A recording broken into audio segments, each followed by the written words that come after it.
Saudara, bentrok antar warga yang terjadi di kota Wamena, Kabupaten Jayawijaya, Papua Pegunungan. 5 orang tewas dan puluhan rumah dibakar.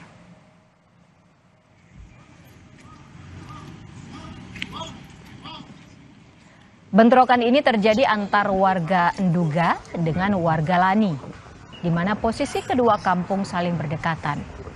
Massa saling serang menggunakan busur, panah, dan senjata tajam. Tak hanya saling serang, kedua kelompok juga membakar rumah hingga kendaraan bermotor.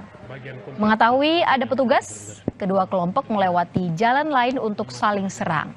5 orang yang terlibat bentrokan dinyatakan tewas.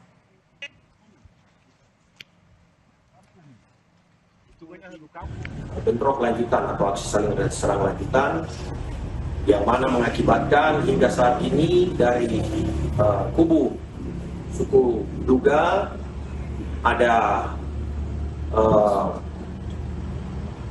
orang yang meninggal dunia dan suku Lani